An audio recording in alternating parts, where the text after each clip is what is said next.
entrepreneurship is not a game of best man wins. It's a game of last man standing. That I always wanted to open a business, and then Shark Tank India was really popular. We have a team of 25 women in India, in Jaipur, who've painted these kettles, and incredible people. Your first sale is not just a first sale. It's essentially a proof that this could work. That's exactly what you feel. I will ever see you going on a Shark Tank. I can tell you for a fact that my pitch is ready in my mind because the pitch has been ready. Entrepreneur is a person who jumps off a plane and then decides whether they want to open a parachute or how do they want to land. If you want to make money, be okay with losing money, because without losing money, you will never make money. It's their art that we are bringing in here. We don't have any right to not treat them fairly. I think this world rewards curiosity and adaptability. I personally feel those are more critical life skills than good grades.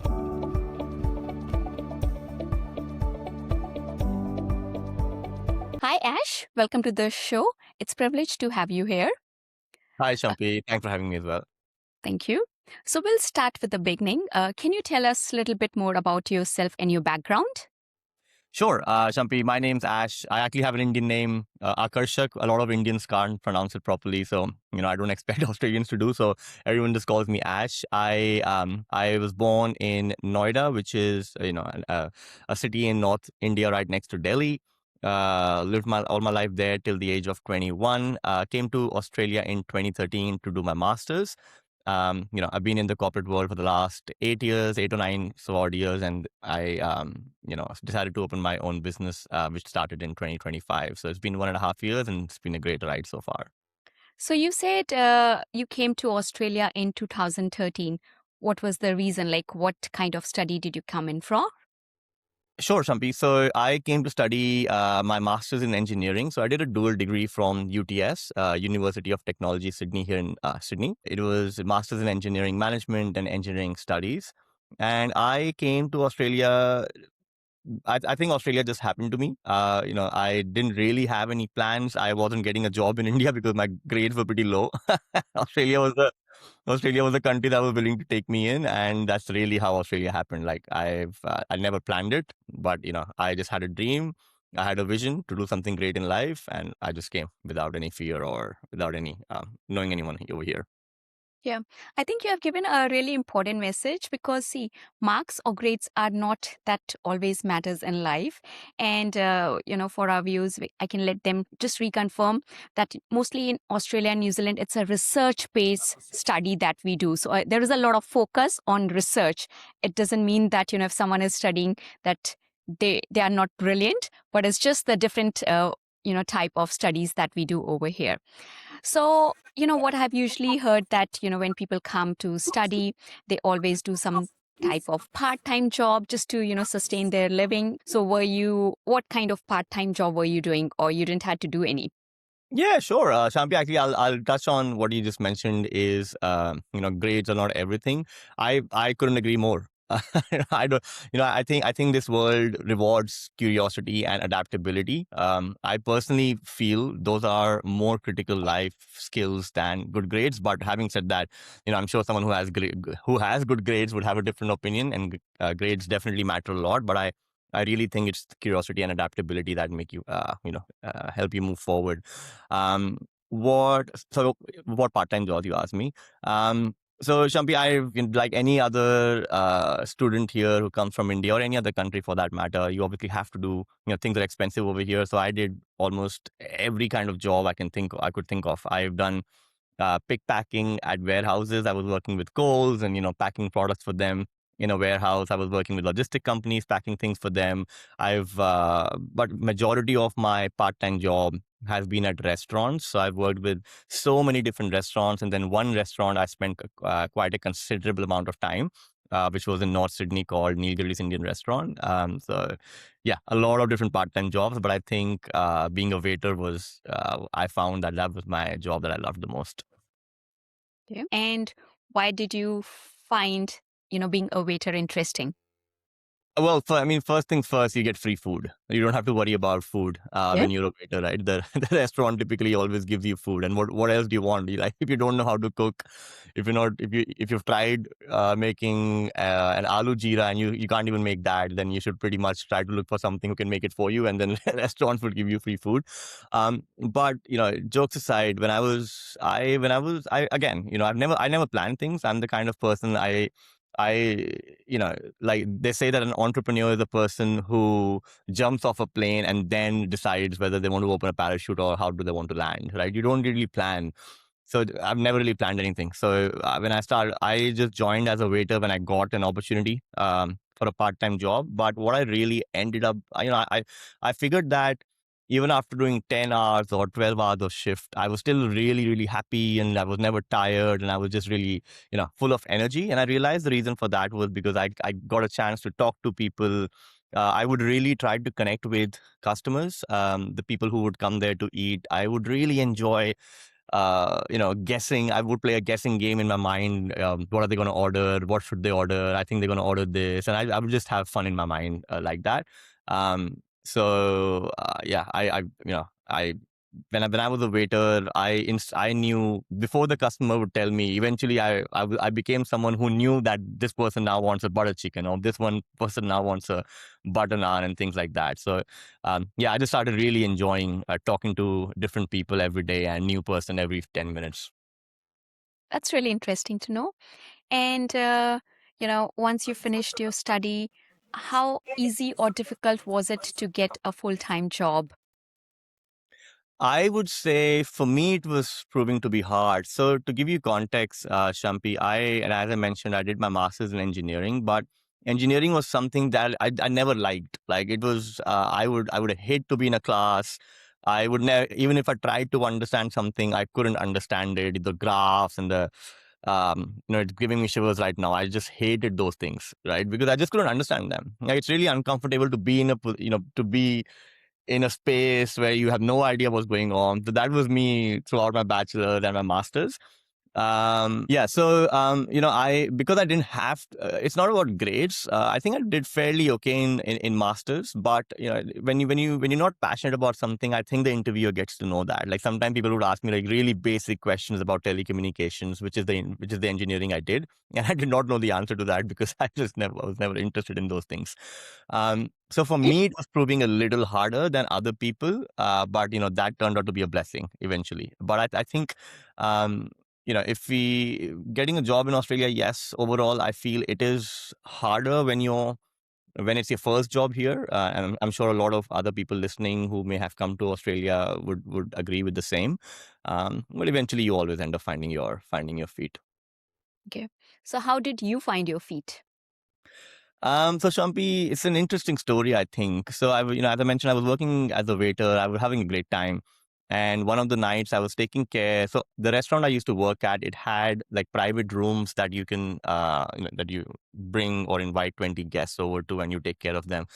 So I was taking care of a private room on one of the nights for a dinner, and there was a group of 20 people who came in. It was a corporate group.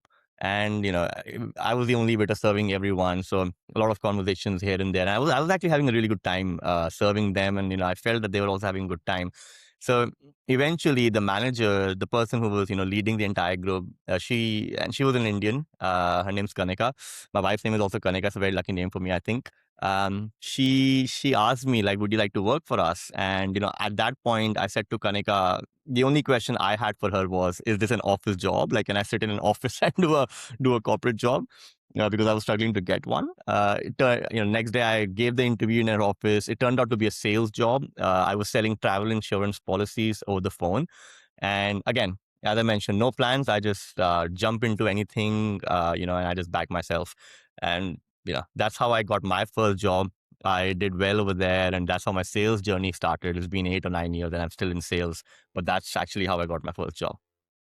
That's a really interesting story. I've actually never heard of that, you're working in a restaurant and then you land up in a job. So that's really incredible. So Thank you. how did your, sales journey go through? So were you in a direct sales or business to business sales? And was it easy to adapt into a different environment, like, moving from waiter into a sales job? I understand, like, I'm sure you had excellent customer service skills, but still, how easy or difficult was it to adapt into a corporate environment? Yeah, I think it's a really good question, Shampi, especially for your audience. Look, I think easy and difficult are really subjective, right? What's easy for you might not be easy for someone. So I would love to share my own personal perspective.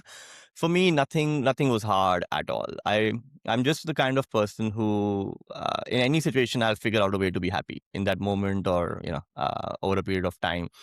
So when I started at that insurance company, it was a B2C role, which is a business to consumer. So a consumer would give you a call, or you would look up previously closed lost sales, which is like people who may have inquired about insurance, but we could never sell to them, like, and we would give a call to them to sell insurance to them. So it was a B2C role. Even at the beginning, for me, the role was pretty simple. I'm talking to someone on the phone. I need to understand what are they looking for, and be an honest person and tell them this is what works for you, this does not work for you, this is why, the reason, etc., etc.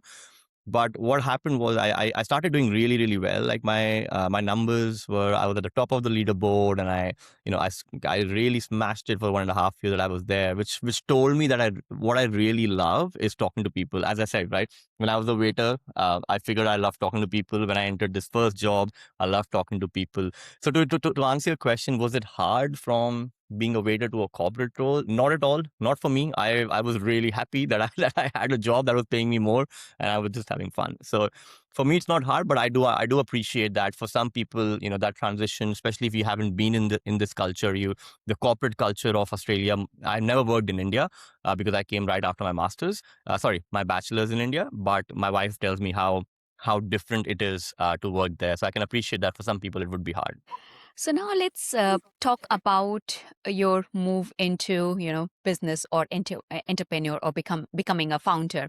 Mhm. So did you plan for it? Like, as you have been saying that, you didn't plan for it, but what was it? Because you said you were happy in your job. So what was the trigger for you just to become a founder?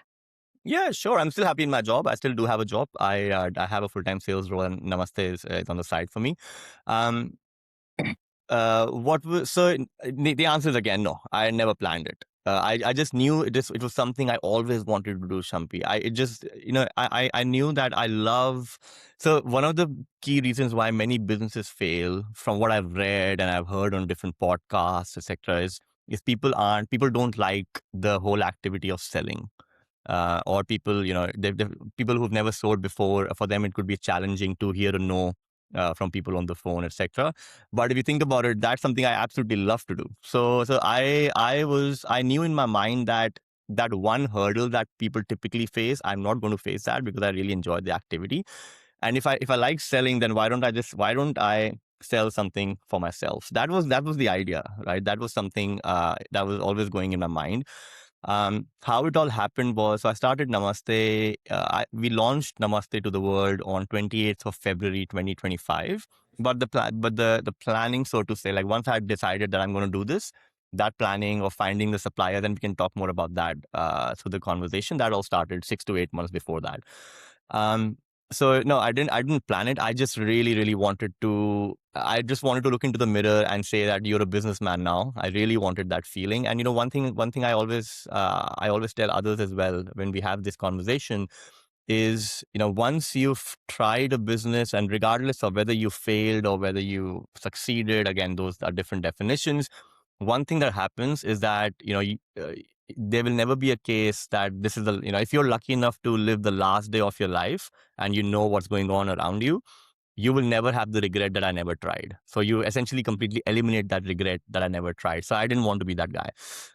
That's why, that's why I said, let's just do it. And yeah, didn't plan it, but happy that I did. Okay.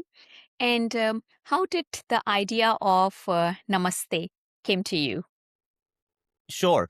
So there was obviously one thing that I always wanted to open a business, and then Shark Tank India was really popular. I've watched probably every single Shark Tank India, Shark Tank US, Shark Tank UK pitch. I love that show so much.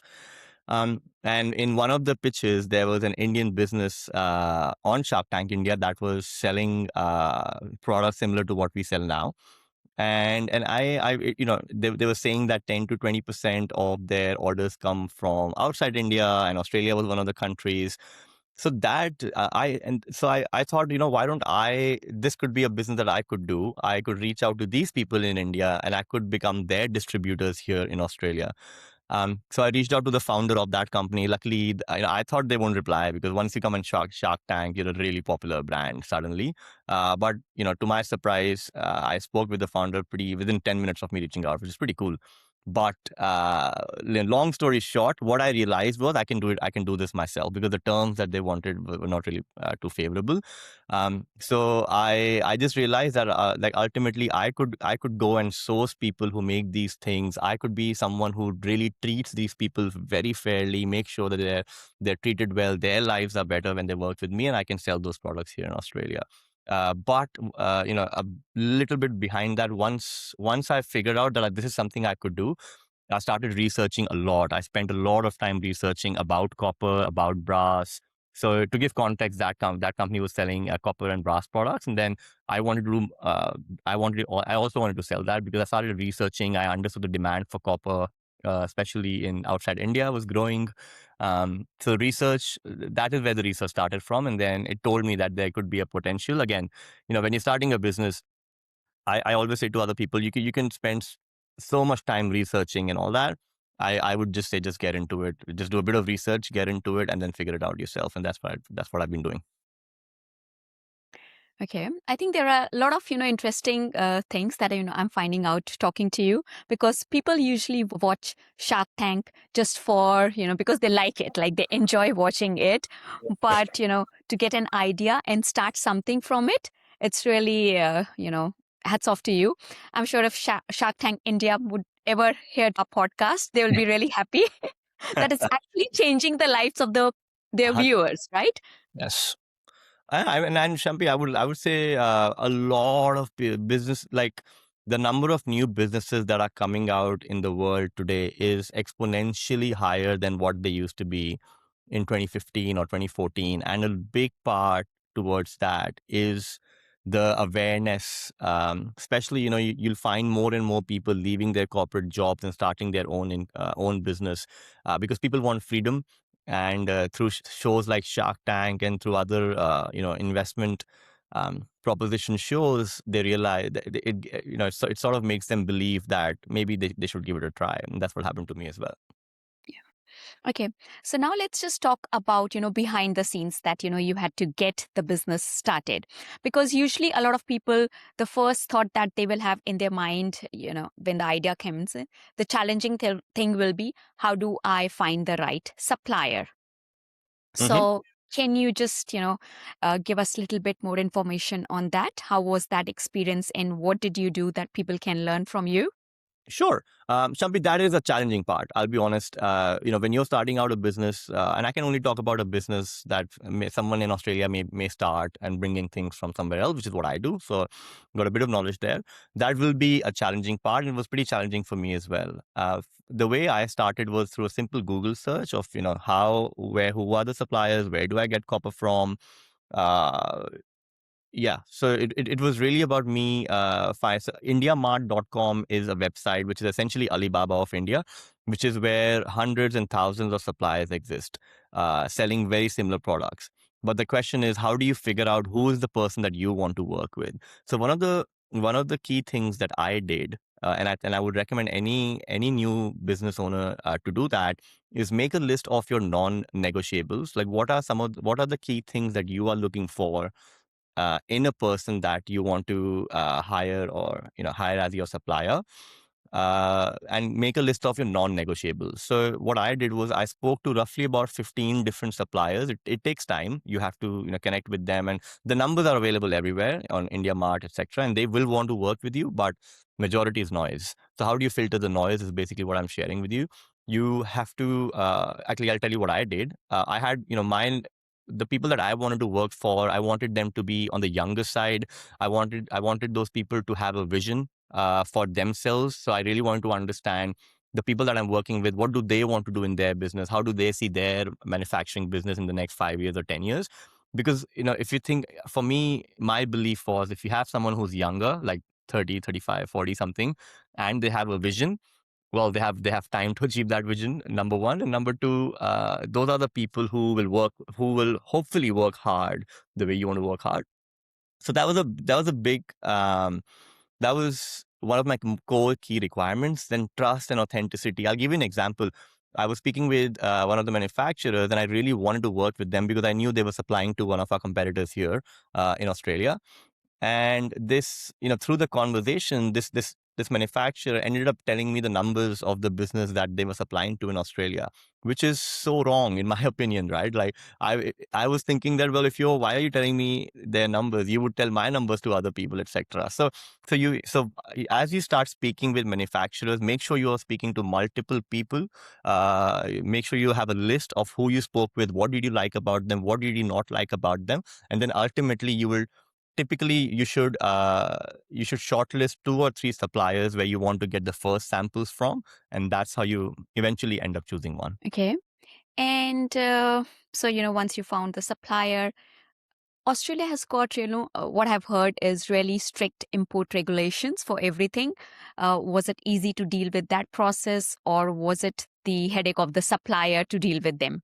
It is your headache as an importer to make sure all you comply with all rules and regulations. Now, in the age of Chat GPT and Claude and other large language models, it is so much more easier to run a business and to understand these things. But to answer your question, it is the importer's headache. In this case, the importer will be yourself, and you really need to have a very good handle of. You need to do your own research, and you need to bring that research and discuss that with your suppliers. So, for example, if you are, one of the products that we sell is a cleaning brush. The cleaning brush is made of coconut coir, right? So that's organic, or that non. So you have to understand what are the elements that you're bringing in, and you have to do your own research on what are the rules and regulations for importing. Make sure. You could also go a step further, give a call to the border force and confirm all these things with them. And I would recommend you doing that, and then also discuss that with your manufacturer. So it will help if you work with someone who already sells to Australia or any other country for that matter, suppliers to them. They will have the experience, but don't just count on that. Hear what they are saying, the supplier side, do your own research, make sure you confirm that research with the Australian Border Force, and eventually, you figure out. But yes, it will always be your headache. It wasn't that hard for us because our products are really copper. Again, another thing I'll tell you is if you're importing metal products, whether that's copper or any product for that matter, make sure you have your lab test done, and your suppliers should be able to provide you with an authentic test report of exactly what is inside these products in the alloy, etc.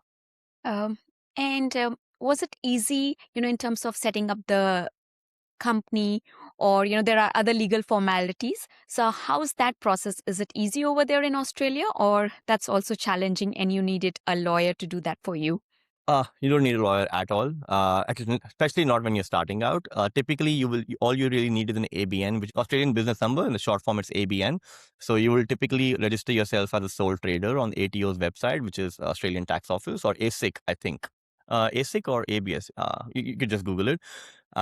If there are a couple of people starting a company together, you might opt in to form an ACN, which is Australian company number. But having both, it's like starting up and registering yourself.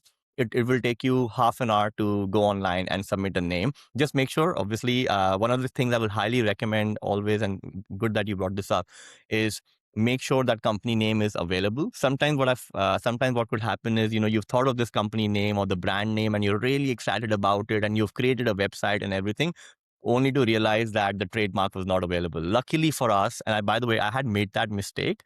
Touch wood, that mistake didn't cost me anything because Namaste was available. So I was really, really glad. And I got lucky there, but not everyone might be that lucky. So make sure you've understood that the legalities of your name that you want to keep is available. Once it's available, it will take you 30 minutes to apply. It's very, very easy. Okay.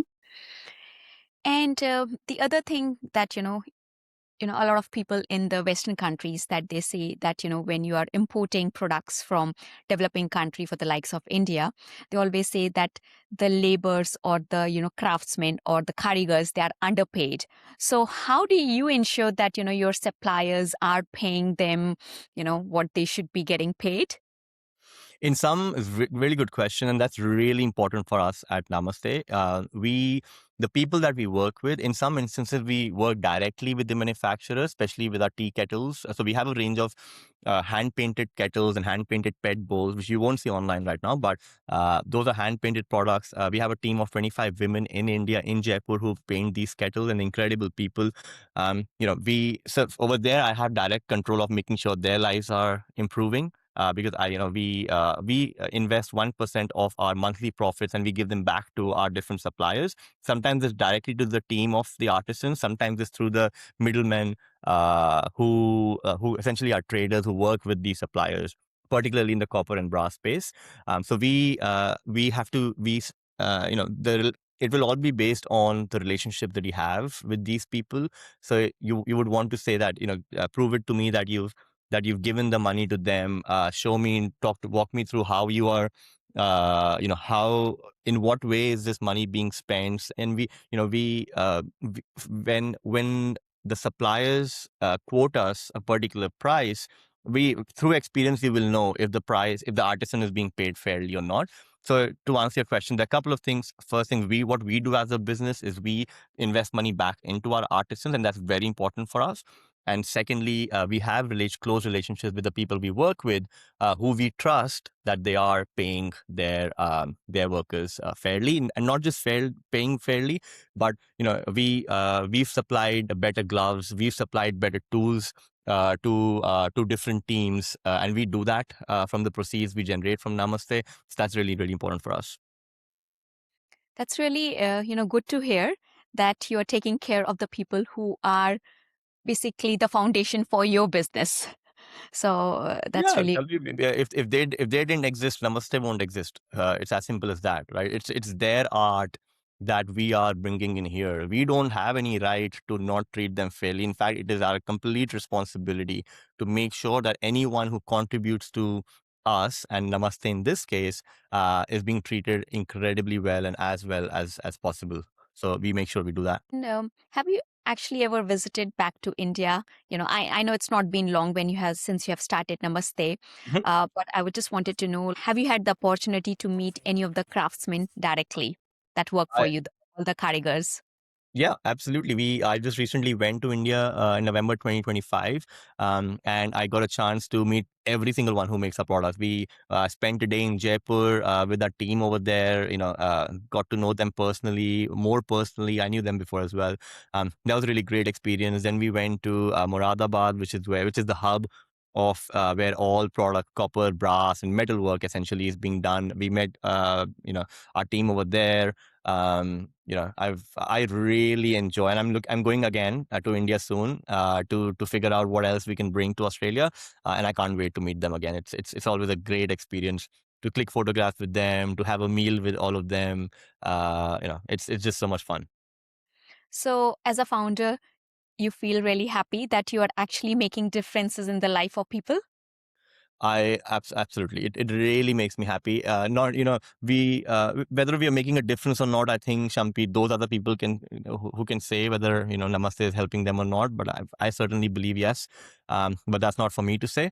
But having said that, I would say that businesses in the world should exist to add value to someone's life. That's the whole purpose of creating a business, of whichever business that you run in the world, right? Like you are doing such a great job with running this podcast.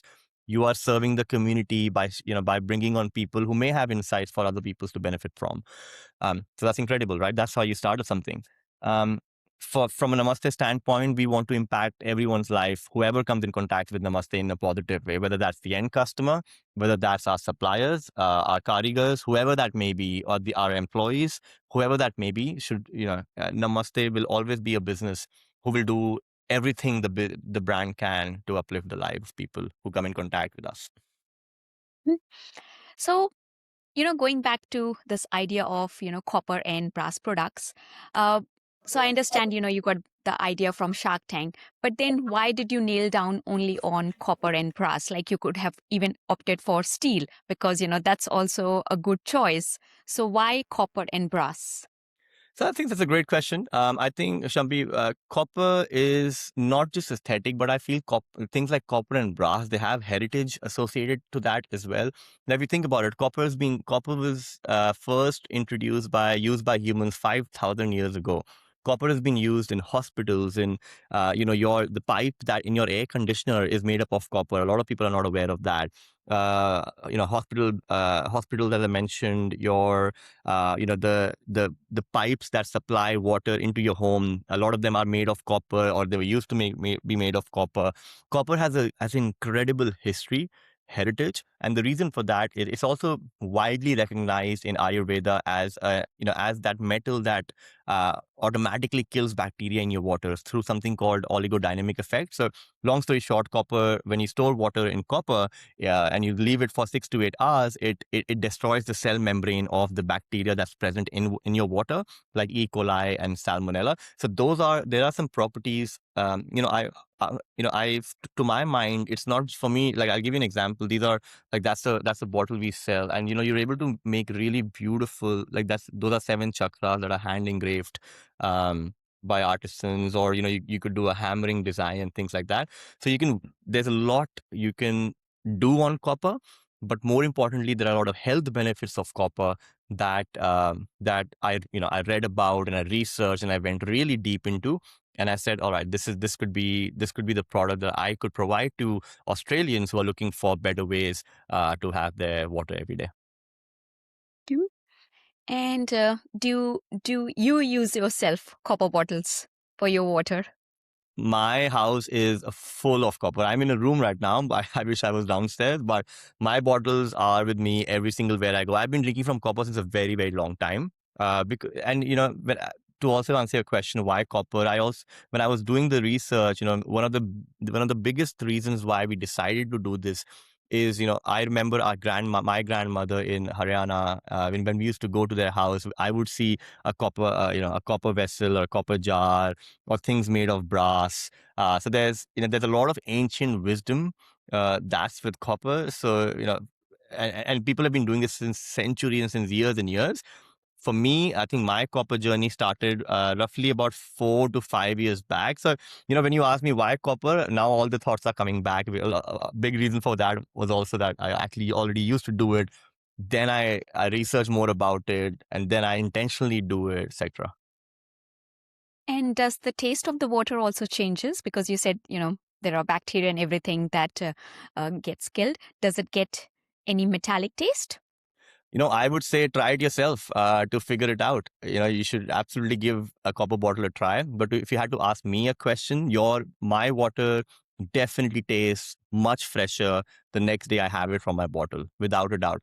And that's the feedback that we get from our customers. If anyone's listening and they go to the reviews of the website, that's what people actually end up saying, that they feel their water tastes much fresher. Metallic taste you could have metallic taste in the beginning when you've just purchased the new copper bottle from us, or from anyone for that matter. But it obviously fades away once you've used it once, twice, thrice, etc. Okay. Now let's move to, the phase. So this was all the pre-journey that, someone needs to do. So now let's move to the part when you actually, got the supplies and you started selling. So how did it feel when you made your first sale, and how long did it take, for you to get your first sale? Shampi, my first sale was exactly 1 month after I launched my business. So 28th of February 2025 was when we launched the business. And by launching, I mean we made the website go live.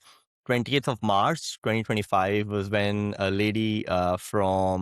woman from Bondi ordered a copper water dispenser. And it was the best feeling ever, because your first sale is not just a first sale. It's essentially a proof that this could work. That's exactly what you feel, and any founder would feel when they get their first sale. It was really, really special. And yeah, so we sell from our website. that was the day when we got it, and yeah, that moment is surreal. I mean, having said that, I should say that on the day we launched, I'm very blessed with incredible people in my life who purchased things to support us, etc. But our first real sale was a month after. Okay. And waiting for a month, how did that period feel for you? Because a lot of time people lose patience, they start thinking, oh, it's not going to work out. So how did you maintain your mental strength during that 1 month of waiting period? Shampi, entrepreneurship is not a game of best man wins. It's a game of last man standing. And you should always have that in mind when you run a business. Your entrepreneurship is delayed gratification. Typically, the reason I'm sharing that with you is because these things don't affect me that much, because I'm thinking 5 years down the line and 10 years down the line and 15 years down the line. So, when you're thinking like that, then what does 1 or 2 months really do? But having said that, I won't discount the fact that, if there are months, if our this month has been lower than our previous month, it worries the hell out of me. Right. We start thinking, you start questioning a lot in business. Like, well, do I need to change the title of this product? Do I need to change this? Do I need to change that? Et cetera, et cetera. So that first month was not really a problem. Like, I was like, okay, like hopefully within 6 months we can sell a bit, and we did end up doing that. So it didn't really impact me. But there are times when if your sales are low, it scares the living hell out of you. Yeah. And how do you sell? Like, what's the business model? Do you sell online through your website? Do you sell on Amazon? Or do you also reach out to different retailers and sell it to them? Sure. Thank you for that question. So currently we sell B2C, which is business to consumer. It's a D2C brand, direct to consumer. We sell on our own website, and we sell through Etsy, which is a marketplace for handicrafts typically, and other beautiful products you can find there. We do one of our stockists in Western Australia. They stock our tea kettles. But this whole 1 year, 1.5 year has really been about, because we have many different SKUs, 33 different products that we sell. It's taken us a bit of time to figure out exactly which product will do the best, where the demand is. Now we know exactly which products have the demand. So now we're starting to reach out to retailers and other channels, because we really want to diversify and increase the number of channels that we supply our products from. So currently it's the Shopify, which is our website, and Etsy, but we are actively exploring B2B partnerships. Okay. And so you don't sell on Amazon. Why We not? don't we don't sell. Good question. Initially, I just don't have the time. To be very honest with you. And we've tried selling on Amazon. It took us quite a bit of time to actually set up the store, and we did all the hard work on it. But it's just a channel that I haven't been able to spend too much time on. The website's doing well, touch wood. The amount of stock we are able to bring in, because we reinvest everything that we earn with Namaste, gets reinvested in the stock, and over time that smoothens out. So we are able to sell whatever stock. We are able to repeat that, like sell the whole thing and then buy again, selling through our website. So I don't really have an urgent need to sell to Amazon, and I don't have that much time as well, because resources are limited. That's the only reason. So yeah. And another question that I would like to ask you: where did you start? Like, did you start from your garage, or did you had to procure a warehouse? Where did it all started? We started from our garage, and still our garage. I think I have a double garage, fortunately, where I don't need two cars, but I need a lot of products. So I stock everything in my garage, and I think for a while our garage, once we properly optimize the garage spacing and everything, our garage will be fine for a while. Yeah, And that's why we started I've from heard that. even Amazon had started via a garage. So I think Yeah, that's exactly. absolute. Well, Uh, exactly. Shampi, you just never know. Every single business in this world is a bet. It's a gamble, right? If you're someone who's, another thing that always stuck with me. If you want to make money, be okay with losing money, because without losing money, you will never make money. Right. So everything is a gamble. You just don't know, what will work and what will not work, no matter how amazing the product is. You just don't know, and the market will always tell you. And that's the reason why everyone always starts with a garage, because if until unless you know it's going to work, there's no point getting a warehouse. The other thing, important thing that I would like to ask you, do you come across supply issues, and especially, with now recent the Iran war, whatever is the, challenges with the fuel. So in your last, operations of 1.5 year, how many times did you had to come across the supply issue and delay in receiving your products? Supply issues are real in a business like this, in any product business for that matter. If you don't own the manufacturing, which is, I would say, 90% of the businesses don't in the world, supply issues are real. We still have supply issues every now and then. Sometimes our manufacturer would send us would send us completely the wrong product because they didn't check it on their end properly. And you learn these things. I'm glad you're asking these questions because I can educate people on what all they should take care of if they're opening their own business. Have a QC list. Have a list of all the checkpoints that your manufacturer agrees to before they send out the product, because these issues will keep on coming again and again, and you have to really work with your manufacturer to upskill them and make sure they're operating at the level you want them to. But supply issues, business is just fragile. It can go up and could go down. Look, supply chain issues are real. A lot of things can impact your products not coming to you on time, and a lot of things can impact the products here are on time, but the product is the wrong product, or they could break down in between when they're in the ship or by air. Supply chain issues are one of the things that takes time for you to get right. I think we are, from a Namaste standpoint, I would say 70% of our issues have been eliminated now, but we still have that or 30-40% that will take a bit of time till our inventory and supply chain is smooth. Okay. And what about insurance? Does the insurance cover product damage or delay? I don't know if insurance actually covers the delays or not, but in terms of defective material or damage in transit. Mm-hmm. Yes, so it will be the manufacturer's insurance, and you also can purchase insurance. Different insurance policies will have different what do you call that? Different policies will provide you with different payouts, so to say. Some policy will cover damage, some policy will cover theft, etc., etc. So you could purchase insurance for yourself. The manufacturer would also typically have their own insurance, but to be honest with you, I'll be very honest with you. Just try. Just when you ship products, you're really just praying to God and thinking that the products will come here on time. Insurances only take you a little further. Now let's just talk about, the future vision. How do you see Namaste? I think I'm asking a typical corporate question, how do you see yourself in next 5 years? So how do you see Namaste doing in next 5 years?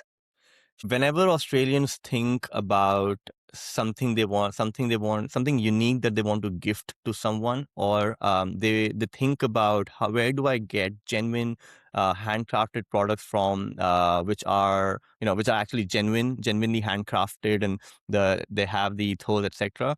I want every Australian to think about Namaste as the first name that comes to their mind, and that is what Namaste will become, and I'm 100% sure of that. Um, that's from a business, a vision standpoint. But for me, what's really important is, the day to day. Like for me, what's important every single day is, has every customer been treated fairly? If there was an issue with the customer, have we resolved it as soon as possible? Are they happy with the experience that they've gone through with Namaste? I That's how I think about my business. And because I know that once I make sure that the day to day and the week to week and the month to month, every single customer has been taken really well care of, and we've been able to blow away their minds with the experience we can provide Namaste. I don't really have to worry about what Namaste will become in 3 or 5 years. There's a vision that I want Namaste to become, but what's more important for me is how my customers are experiencing my brand every single day in their life. But to summarize that question, Namaste will become a household name in Australia. I hope it does. Our wishes are with you. Thank you. Uh, the other thing that I have is because there will be many other people selling similar kind of products, and you said that you do have your competitors. So what is it that you're doing differently from your competitors, or even in terms of, your product or your marketing or your packaging? Is it something that you have done differently so that your product stands out more to others? Sure, that's a great question, Shampi. Look, we try to there are a couple of things that we try to do differently than our competitors. Number one is the different kinds of products that we provide. As far as I know, there's no other business in Australia right now who's providing authentic copper products as well as hand painted tea kettles for gifting, for example. So we want to curate a different. We want to curate different kinds of handicrafts that we can bring from India and give it to people in Australia. So the collection becomes the differentiator. The biggest differentiator is again the experience that we want to provide to the customers. Like, we are really intentional about how we pack our products and send to customers. And touchwood, we've been very fortunate to have people share through the reviews a lot of times that they really enjoyed the packaging and they've enjoyed how the products come to them. That's really, really important for us.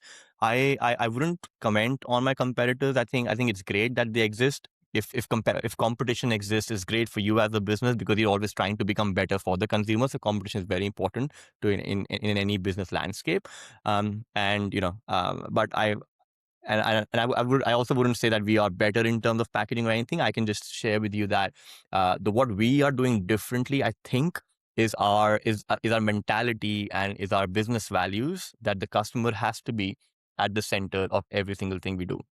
The new products we bring needs to be based on what the customer wants. The way we ship our products out to the customer needs to be in a way that the customer opens something and they really feel very good about themselves and about the products and etc. And if they have an issue, then we want to be the business that gets back to them within an hour or within a couple of hours, as much as possible, to make sure that the issue is resolved. So it's a lot depends on the experience that we provide to our customers. And we will keep on expanding our collections, which will be unique in many different. So, Ash, like you said, that you put a lot of focus on packaging, right? And do you have a different supplier for packaging, or do you do that, yourself in Australia? Can you just talk us through that? Yeah, sure. So first things first, you would want to have someone who will design the packaging for you. Typically, I mean, again, you can use AI for it, frankly, but a designer will be able to create the design. And there are some specific specifications that you need to give to a box, to someone who makes your box. So there are different people in the supply chain. There's the designer who designs it. Then you supply that design to the company that you want to work with, who is going to supply the boxes with the design printed on those boxes. So right now we have an incredible company in India that does most of our boxes. Sometimes we also work with companies here in Australia when we need, and that makes me feel really good because we also have someone who comes out and helps us with packaging here in Australia. So it makes me feel really well that I'm able to work with businesses in Australia as well. So yeah, suppliers across both, and then you always almost need to have someone who helps you design those boxes. Yes. You said that you have received a lot of good positive reviews from the customers, and your business model is mostly online. But has there been any, occasion where you would have actually met your customer in person, and maybe you're walking and you spot your bottle that they're drinking water in your water bottle or something like that? I have, so the first question, have I met a customer in person? I've met quite a few customers in person. Sometimes I get an order and I instantly know that the customer lives 15 or 20 minutes away from me. So whenever that happens, I always make a point to go and deliver it myself because I really enjoy the experience. For me, it's almost like a dream to have a business that someone ordered something from you and you can actually go and deliver yourself and have a conversation. I love doing that. I also posted recently on Instagram a reel where I'm actually going to a customer and talking to them, etc. Has it ever happened that someone I found using Namastey's bottle? Not yet, but it will happen one day. Sure. And do you ever go to farmers market? Because I think in Australia, even selling these sort of craftsmanship things at farmers market is quite popular. Have you explored that option? Yeah, so we've gone a couple of times in our 2 or 3 times in our initial days, but we did not after that. And the only reason for that, Shampi, is I can see the scale and the impact that you can bring by being online first. The amount of time, yes, being at a market is incredibly valuable to you as a business for a couple of reasons. First, people can see the person behind the brand. That's really important for trust building and authenticity. And more importantly for you as a business, you can actually hear the questions the customers are asking about your products in person. Someone might ask me, where is this copper bottle made? So you know that you need to include that in your FAQs on the website. Someone might ask me, is this tea kettle insulated? So you need to know the questions that these customers are asking. So it's very important to go to these markets. But what I decided is I had to look at the amount of time I'm investing in going to the market as opposed to the amount of time I can make creating content that I can distribute online. So to answer your question, yes, we've done it, but we don't do that too often because my time is limited. I have a day job, and I'm running Namastey on the side, packing orders, etc. So I have to be really smart, or at least try to be really smart about where I'm investing my time. And I feel that creating content and distributing it on digital channels like TikTok and Instagram have a much higher reach than going to a farmer's market. Do you plan to go global? Like, reach outside Australia? And especially, I'll talk about countries near to Australia, like New Zealand or Fiji. Champi, wherever there's demand for what we sell, we'll be there. We've sold a lot of products to the US already, especially through Etsy. So before the Trump tariffs came into action, it was much affordable for people to be able to purchase these products. So we would obviously get a lot more sales through Etsy in the US. So we've already sold products to US. We've sold it to Switzerland. We've sold products to Germany, because the copper is an incredible product, and people are getting more and more aware of the health benefits of copper. So do I have plans? I have a vision. Do I have plans to do it? Well, I haven't planned it as such, but I know that Namaste will be selling to many different countries. But at this stage of the business, it's very important that we do as much as we can for Australians, the country where I live, sell whatever we can in Australia before we decide to. I'm not in a rush, is what I'm saying. Yeah. So when you sell, say, for example, you said you have got customers in US or in Switzerland. So do you actually ship them from Australia, or does your supplier ships them directly from India to them? Yeah, good question. We do everything here from our garage in Sydney. Okay. And there's a strong reason behind that, Shampi. It comes down to the packaging, because we really want to make sure that like for example, a copper flask. It has we have our own way of packaging that copper flask, and packaging in a way that not only looks aesthetic to someone when they open it, but it's also really safe, so it doesn't get damaged in transit when it's in a plane going from Australia to the US, for example, because copper is so fragile. It can have dents, and it can break, and things like that. So you really have to be very careful of that. That's the reason, at least at this point, I need a lot of control as to how we are actually delivering it to the customer.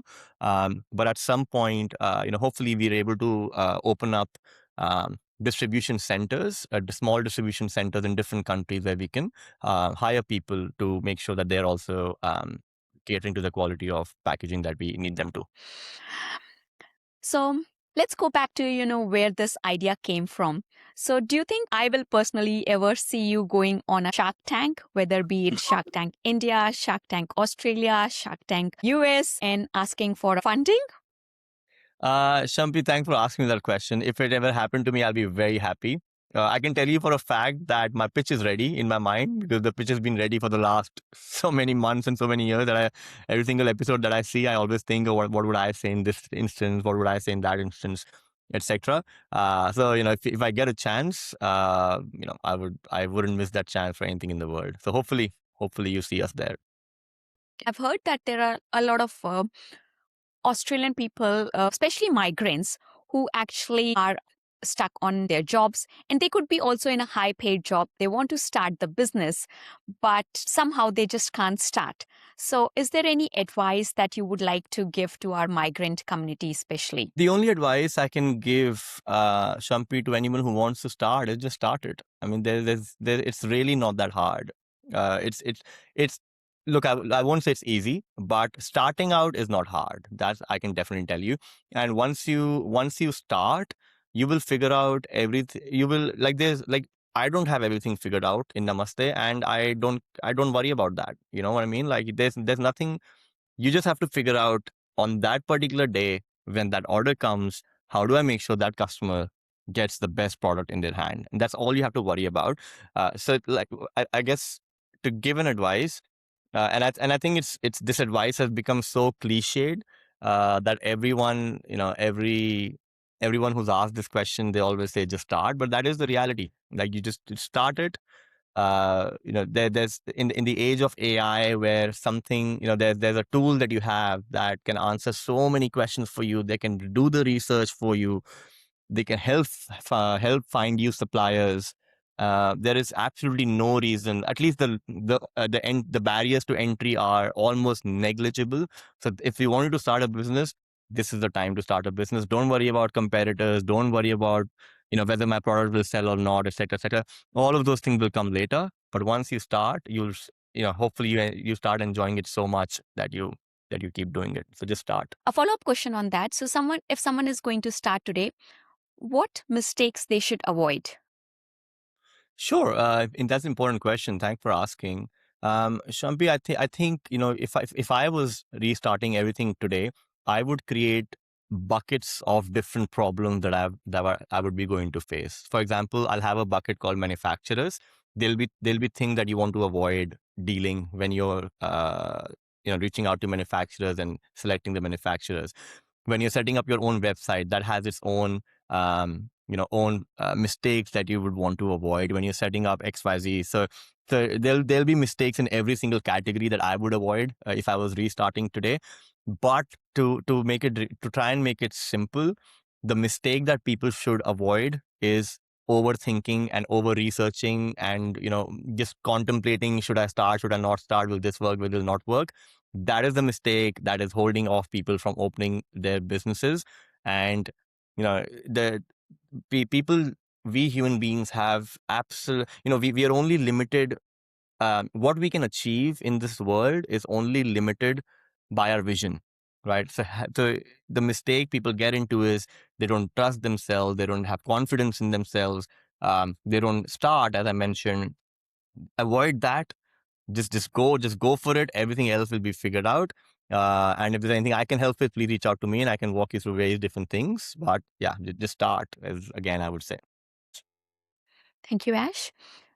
Just before we end, any last message that you would like to give to our viewers? Yeah, look, the only thing I would say here is, if you're ever looking for something incredible to give to someone, something that lasts long, something that has real meaning, health benefits behind that, and you're someone who really cares about how something arrives at your door and the experience you get, there is only one place you need to go to, and that's Namaste.